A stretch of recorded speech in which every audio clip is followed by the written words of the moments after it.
This is Aeon history. Tonight, a chapter from inside the Ottoman Harem, a slow history of what life was really like. Settle in. The light is low. The hour is long.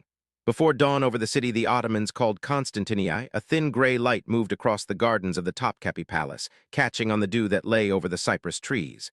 Somewhere within the inner walls, a brazier of charcoal cooled in a tiled room, and the scent of last night's rosewater still clung to a stone basin. A woman's slippered foot crossed a marble threshold worn smooth by countless others before her. Far off, the first call to prayer rose over the golden horn, and the household that the world would imagine so wrongly began, quietly, to wake. We begin here in that hush, because the place we are about to enter has been buried for centuries beneath fantasy. The word itself carries the weight of misunderstanding. Harem comes from the Arabic haram, meaning that which is forbidden, set apart and therefore protected, the same root that names the sacred precincts of Mecca. It did not mean a den of pleasure. It meant the private quarters of a household, the rooms where the family lived, screened from strangers. Every respectable Ottoman home had its haremlik, the family side, and its selamlik, the side where men received guests. The imperial harem was only this same principle, raised to the scale of an empire. The historian Leslie Pearce, whose study of these quarters remains the foundation of all serious scholarship on the subject, has argued that the European imagination did extraordinary damage here. For 300 years, travelers, painters, and novelists projected onto these walls a daydream of idle nudity and endless seduction. The truth, the evidence suggests, was something far stranger and far more interesting, a disciplined institution of learning, hierarchy, and political power, governed largely by women and centered not on desire but on the slow making of a dynasty. To understand it, we must first understand the building. The Topkapı Palace was begun by Mehmed II in the years after his conquest of Constantinople in 1453, set upon the high point of the old Acropolis where the land falls away on three sides to the sea. It was not a single grand structure in the European manner, but a sequence of courtyards, each more private than the last, each guarded by its own gate. To pass inward was to pass through layers of access, like the rings of an onion, until one reached the most protected core of all. For its first century, curiously, the harem was not even kept here. The women of the dynasty lived in an older palace across the city, the Eskişehir, and the Sultan visited. The harem moved permanently into Topkapı only in the latter half of the 16th century, and it grew, room by tiled room, into a labyrinth. What that labyrinth looked like, we can still partly walk today, and the texture of it survives in the stone. The corridors are narrow and turn often, lit by small high windows so that the light falls in pale shafts onto walls sheathed in Iznik tiles, tiles the color of deep sea and tomato red, and the particular turquoise the potters of that town spent generations perfecting. The floors are marble, cool underfoot in summer, bitterly cold in the Istanbul winter when the wind comes off the Black Sea.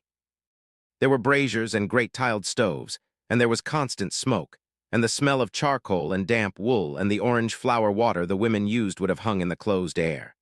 It is likely that for much of the year these rooms were dim, smoky, and chilly, far from the sun-drenched paradise of the painters. Into this world a girl typically arrived not by birth but by capture or commerce. This is the first hard fact that the romantic version conceals. Almost every woman of the harem began as a slave. The Ottoman dynasty, from roughly the 15th century onward, did not as a rule marry the daughters of foreign kings or its own great families. Instead, it built its inner household from enslaved women, most of them taken from the Caucasus and the lands around the Black Sea, Circassians, Georgians, Abkhazians, and others, sold in the markets of the empire or sent as gifts to the palace. The reasoning, the evidence suggests, was deliberate. A slave brought into the household had no powerful family of her own to advance, no rival lineage to entangle the throne. She owed everything to the dynasty that owned her, and her loyalty could, in theory, be made absolute. We should not soften what enslavement meant, nor should we flatten it into the chains of other systems we may know better. Ottoman slavery in the household was a particular thing, governed by Islamic law and by long custom, and it was not the brutal field labor of the plantation. A girl entering the imperial harem entered, in a sense, the most exclusive school in the empire, but she entered it as property, severed from her family, her language, and often her faith. We believe many were very young, perhaps in their early teens, when they crossed the threshold. The grief of that crossing is rarely recorded because the records were kept by the institution and not by the girls. But it must have been there, in the silence behind the embroidery. What happened to her next was not seduction but education. The newly arrived girl, called an asemi or novice, was placed under the authority of older, experienced women and began years of training. She learned Turkish and the elaborate etiquette of the court and how to move and speak and serve. She was instructed in Islam, for conversion was expected, and she learned the daily rhythm of prayer. Beyond this came the accomplishments: embroidery and sewing, the playing of instruments such as the oud and the tambour, singing, dancing, and for some, reading and the copying of fine script. The harem was in its bones a training institution, a place where raw human material, as the cold logic of the system saw it, was shaped into refinement. The hierarchy that governed this training was rigid and visible in every detail of daily life. At the bottom were the novices and the ordinary servants, the women who carried water, tended fires, prepared food, and cleaned. Above them rose the trained attendants, the women who had mastered a craft or a duty. Above them, the senior administrators, the kalfas and ustas, the experienced women who ran whole departments of the household, who held keys and kept accounts and disciplined the young. The harem was a working institution with a chain of command as clear as any army's, and most of the hundreds of women within it never came near the Sultan at all. They served the household. That was their life and their labor. The numbers themselves changed greatly across the centuries, and here the sources require caution. In the early decades, the imperial harem was relatively small, perhaps a few dozen women. By the later 16th and 17th centuries, it had swelled, and some accounts speak of several hundred, even climbing toward 1,000 or more by certain estimates. The figures from European observers should be treated warily, for they often exaggerated to thrill their readers at home. What we can say with confidence is that the harem grew from an intimate household into a large and complex community of women, with its own internal economy, its own salaries paid in coin, its own gradations of rank marked by the rooms one slept in and the clothes one was permitted to wear. The guardians of this enclosed world were the eunuchs, and their place in the story is one of its most misunderstood. By the later 16th century, the harem was watched over chiefly by African eunuchs, men who had been castrated, most often as boys, before being brought into imperial service. Their chief, the Kisler Agassi, which we might translate as the Agha of the girls, though his formal title named him Master of the House of Felicity, became one of the most powerful officials in the entire empire. He controlled access to the women, managed vast revenues, and stood close enough to the throne to shape policy. That a man bought as an enslaved and mutilated child could rise to such heights tells us something essential about this society.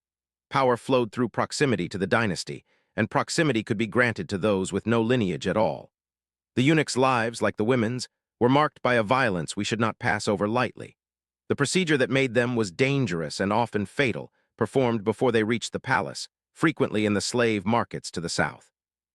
Those who survived were severed from any possibility of family or descent, and bound entirely to the household they served. Yet within that bondage, some achieved wealth, founded charitable endowments, built mosques and fountains whose inscriptions still bear their names, and were buried with honor. The historian who reads only the cruelty misses the strange dignity many of them carved from it. The historian who reads only the dignity forgets the knife. Both were true at once. Within the women's quarters themselves, real authority belonged not to the Sultan, who rarely entered, but to a single towering figure, the Valide Sultan, the mother of the reigning monarch. This was the summit toward which the whole system bent. A girl might arrive as a frightened slave, but if fortune and her own intelligence carried her far enough, if she bore a son, and if that son lived to take the throne, she could become the most powerful woman in the empire and one of the most powerful people of any kind. The Valide Sultan commanded the harem absolutely. She controlled appointments and marriages, managed enormous wealth, corresponded with foreign rulers, and frequently guided the policy of the state. The path from the auction block to the regency of an empire ran directly through these tiled rooms. The relationship between mother and son lay at the very heart of Ottoman power, and the evidence suggests it was the strongest and most enduring bond in the dynasty's emotional life. A sultan might have many concubines, but he had only one mother, and the language of the period treats that bond as sacred. The Valide's apartments were among the grandest in the harem, a suite of rooms with a domed hall, a private bath, and windows that caught the light over the gardens. From here she governed. We should set aside entirely the image of a passive woman waiting to be summoned. The most powerful figures in the inner palace, across more than a century, were women who had begun as slaves and risen through patience, alliance, and skill to rule a household that ruled an empire. The transformation of the harem into a seat of genuine political power is bound up with one of the most remarkable lives of the 16th century, a woman the Ottomans called Hürrem, and whom Europe came to know as Roxolana. We must be careful here, because legend has grown thick around her and the documented facts are fewer than the stories. What we can establish is striking enough. She was, the evidence indicates, of Ruthenian origin, taken captive from the lands of present-day Ukraine, brought into the harem of Suleiman, the Sultan whom his own people named the Lawgiver and whom Europe called the Magnificent. And she did something no concubine before her had done. She made the Sultan fall in love with her so completely that he broke the customs of his own house. Suleiman married her. This was, by the standards of the dynasty, almost unheard of. Sultans had long since ceased to take legal wives, governing their succession instead through unmarried concubines. He freed her and he married her, and he kept her at his side in a partnership that lasted until her death. The surviving letters and poems exchanged between them, some written by the Sultan under the pen name Muhibi, breathe a tenderness that is hard to dismiss as mere convention. We cannot read the inner truth of a marriage 500 years gone, but we can say that the documentary trace it left is one of unusual devotion. Hürrem moved into the palace at Topkapı, broke the old separation between the women's quarters and the seat of government, and from there exercised an influence that reshaped the empire. With her begins the period that later Ottoman writers, often disapprovingly, called the Sultanate of Women, the Kadınlar Sultanati, stretching across roughly the century and a quarter from the 1530s into the 1650s. During these generations, a succession of formidable mothers and consorts held the real reins of power. The reasons were partly structural. Sultans came to the throne younger, sometimes as children. They campaigned less and stayed in the capital more, and into the space this created stepped the women of the dynasty, above all the queen mothers. It was not a conspiracy or a corruption, though contemporaries who disliked it called it both. It was, the evidence suggests, simply where power settled when the old warrior sultan gave way to a more sedentary court. To live in the harem during these years was to live inside a machine of intricate daily ritual, and the texture of that daily life is what the romantic accounts most thoroughly erase.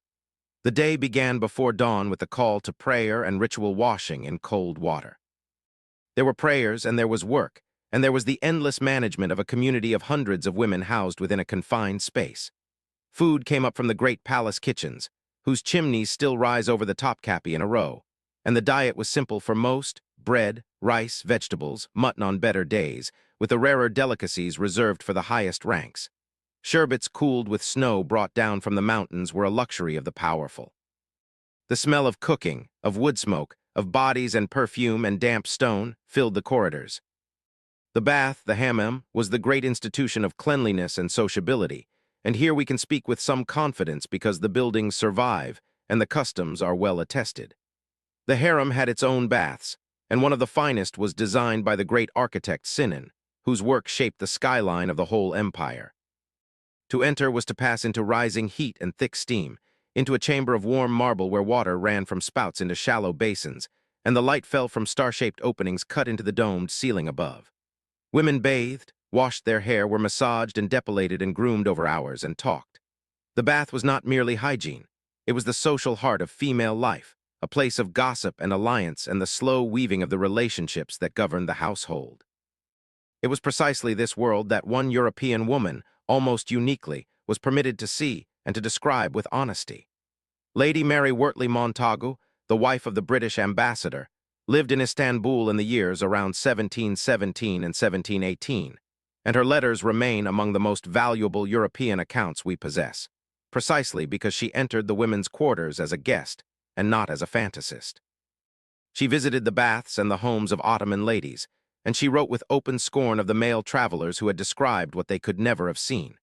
She found the women dignified, intelligent, often wittier than she expected, and in certain respects freer than the women of her own England, with their own property and their own veiled independence. Her testimony is a corrective written in a woman's own hand, and it cuts directly against the centuries of male invention. We must dwell for a moment on that invention, because it has shaped the popular memory more than the truth ever has. From the 17th century onward, European writers and later painters constructed an image of the harem that served their own purposes: a place of languid odalisques draped over cushions, of bath scenes glistening with naked flesh, of pure sensual idleness. The painters of the 19th century, the Orientalists, produced canvases of astonishing technical beauty and complete fabrication. They had never been inside, could never have been inside, and painted instead the dream their audiences wished to buy.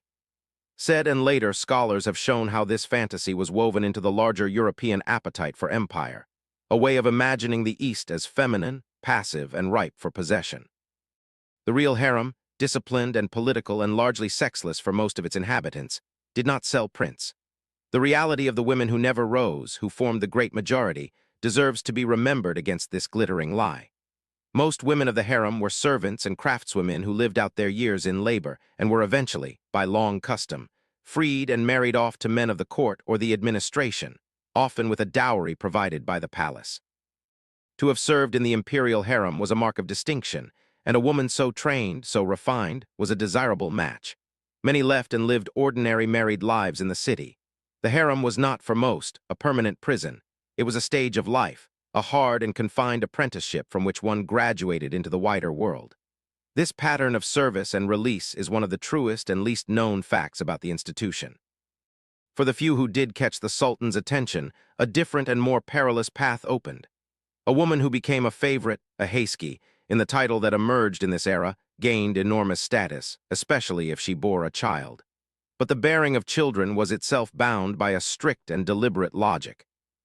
The dynasty had long followed a principle that scholars have called one mother, one son, by which a concubine who bore a male child would, ideally, bear no more, and would devote herself entirely to that one prince, to his upbringing, his education, and the long campaign to place him eventually on the throne. The mother's whole future was staked on her son's survival and success. This bound mother and child together with a fierce intensity, and it set the mothers of different princes against one another in a quiet, lifelong contest. That contest had, in the earlier centuries, a terrible resolution, and we cannot tell the story honestly without it.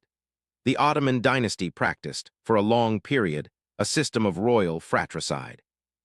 When a sultan died and one of his sons secured the throne, that son might lawfully order the execution of his brothers, to prevent the civil wars that rival claimants had caused in earlier generations. Mehmed II, the conqueror of Constantinople, gave this practice the force of written law, framing it as a mercy that spared the realm from division. The princes were strangled by custom with a silken bowstring, so that no royal blood was shed by the blade. It is among the harshest facts of the dynasty's history, and it meant that every mother of a prince raised her son in the knowledge that his accession might require his brothers' deaths, or that his failure might require his own. This casts the politics of the harem in its true and somber light. The maneuvering of the mothers was not idle court intrigue. It was a struggle in which the stakes were the lives of their children. When a Valide sultan worked to advance her son, she was working to keep him alive. When factions formed within the women's quarters, they formed around these existential lines. The romantic image of jealous women competing for a man's favor misses the real and deadly logic entirely. They were competing for survival, for the throne, and for the continuation of the only future their captivity had left them. The evidence suggests that the women who rose to the top of this system were among the most capable political operators of their age, because the system permitted no other kind to survive. In the early 17th century, the practice of fratricide gave way to a different, and, in its own way, equally strange arrangement. Mass executions of brothers came to seem intolerable, and the dynasty shifted instead to a system of confinement. Surplus princes were no longer killed but were shut away within the palace, in a set of apartments that came to be known as the caves, the cage. Here a prince might live for years or for decades, kept in comfort but in isolation, attended by servants, denied any role in government, and waiting. If the throne fell to him through the deaths of those ahead of him in age, he would emerge from these rooms, often blinking and unprepared, to rule an empire he had never been allowed to learn. We believe several sultans came to power in exactly this way, shaped by long years of enforced idleness and fear. The psychological cost of the cage is something the sources only hint at, but the hints are dark. To live for years not knowing whether the next footstep in the corridor brought the throne or the bowstring, for the old danger never wholly vanished, must have marked a man deeply. Some who emerged were reported to be unstable, withdrawn, ill-suited to rule. We must be cautious, because later writers had reasons to exaggerate the failings of particular sultans. But the institution itself was real, and its logic was the same logic that governed the whole inner palace. The dynasty would do whatever it took to perpetuate itself, and individual human beings, even princes, were subordinate to that single overriding purpose. The women who navigated these years left their mark in stone as much as in chronicle, and to walk the city today is to walk among their works. The great consorts and queen mothers were prolific builders, for the founding of charitable endowments. The vakif was both an act of piety and a way of converting private wealth into permanent public memory. Hürrem Sultan endowed a great complex in Istanbul, with a mosque, a school, and a public kitchen that fed the poor, and a bath near the Hagia Sophia that still bears a version of her name. Later Valides built mosques that command the skyline to this day, most famously the new mosque at the mouth of the Golden Horn, completed under the patronage of a queen mother after decades of delay. These women, beginning as foreign slaves, ended as the builders of the imperial capital. The mortar of Istanbul holds their authority. Among the most formidable of them was Kösem Sultan, whose life spanned the high years of the Sultanate of women and ended in violence that reveals how real and how contested that power had become. She rose as a favorite, became the mother of sultans, and served as regent for her young sons and grandson, governing the empire, in fact, if not in name, across a remarkable span of years. Her wealth was vast, her network of clients reached throughout the administration, and her hand guided appointments and policy at the highest level. The evidence indicates she was, for a generation, among the true rulers of the Ottoman state. And she died, the sources agree though they differ on the details, by murder within the palace, strangled during a struggle for control between rival factions of the harem and the court. Power on that scale was never held safely. Her great rival in those final years was Turhan Sultan, the mother of the boy Sultan whom Kösem had overseen, and their conflict shows the harem's politics at its most naked. Two women, both former slaves, both mothers of royal blood, contended for the regency of an empire, and around them the eunuchs and ministers and palace factions arrayed themselves. When it was over, one was dead and the other supreme, and the supreme one went on to complete that great mosque at the harbor's edge, and to govern through her son's minority. The story has all the drama the Orientalists craved, but its true subject is not lust or languor.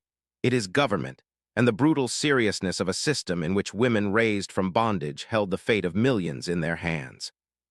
We should pause to consider what daily existence felt like for a woman somewhere in the middle of this world. Neither a servant carrying water nor a queen mother governing an empire, but one of the trained and waiting women whose lives the records barely touch. Her room would have been shared, small, furnished with little more than bedding stored away by day and brought out by night, a chest for her belongings, perhaps a few treasured objects. Her hours would have been filled with prayer, with the work of her hands, with the long communal rituals of meals and the bath, and with the dense social life of the women around her. She would have known intimacy and rivalry and friendship in equal measure, and she would have lived almost her entire existence within a few hundred square meters of tiled corridor and shaded courtyard, beneath a sky she saw only in fragments. The confinement was real, and we should not pretend otherwise in our effort to correct the fantasies. These women could not leave at will. Their movements were watched, their contact with the outside world controlled, their bodies the property in law of the dynasty. The high windows and the screened balconies that let them see without being seen were also the bars of a beautiful prison. Yet within those bars, the evidence suggests, they built a full human world, a community with its own affections, its own quarrels, its own arts and music and devotions, its own paths to dignity and even to immense power. To hold both truths at once, the confinement and the fullness, is the beginning of understanding the place as it really was. Music threaded through that world, and we know something of it from the instruments and the descriptions that survive. Women were trained to sing and to play, and ensembles of musicians performed for the women's gatherings, for celebrations, for the long evenings. The sound would have been the modal music of the Ottoman court, with its subtle scales unfamiliar to a Western ear, the plucked strings of the tambour, the breath of the ney flute, the rhythm of small drums. On feast days and at the great festivals there were entertainments, sweetmeats, displays, and the relaxation of the ordinary discipline. The harem was not a place of unbroken solemnity. It had its joys, its laughter, its seasons of celebration, and these too were part of life as it was really lived. Children grew up here, and the presence of children softens the picture in ways the chronicles rarely record but surely should. Princes were raised within the women's quarters in their early years, surrounded by their mothers and the women of the household, before being moved at a certain age into the world of men and tutors. Princesses, the daughters of the dynasty, were born and raised here too, and they were married out to high officials in alliances that bound the great men of the state to the royal house. The harem was, in the most literal sense, the nursery of the empire, the place where its rulers were born, suckled, taught their first words, and shaped in their first years by the women who governed it. The future of the dynasty was quite simply manufactured in these rooms. As the centuries turned and the empire's fortunes shifted, the harem changed with them, though its essential structure endured for a remarkably long time. The great age of the queen mother's open political dominance faded after the middle of the 17th century, as new arrangements of power emerged and capable grand viziers reasserted the authority of the administration. But the harem remained the inner heart of the palace, and the Valide Sultan remained a figure of weight, and the institution carried on its slow rhythms of training and service and succession through the long centuries of the empire's later life. The tiled rooms held their secrets, generation after generation, as the world beyond the walls transformed beyond recognition. The very end came with the empire's end. When the Ottoman state finally fell in the aftermath of the First World War and the new Turkish Republic abolished the Sultanate and then the Caliphate in the early 1920s, the harem as an institution simply ceased to be. The women were dispersed.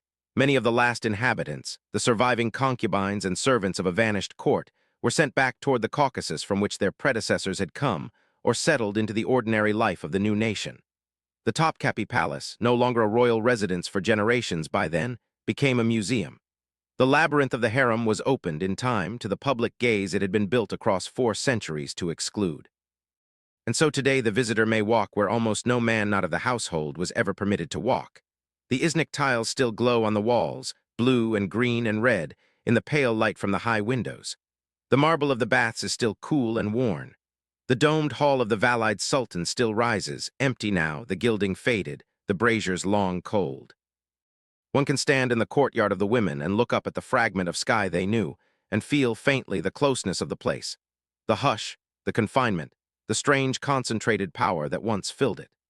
The fantasy painted by men who never entered has finally given way in our own age to the patient work of historians who read the account books and the endowment deeds and the letters, and who have given these women back something of their real and complicated lives.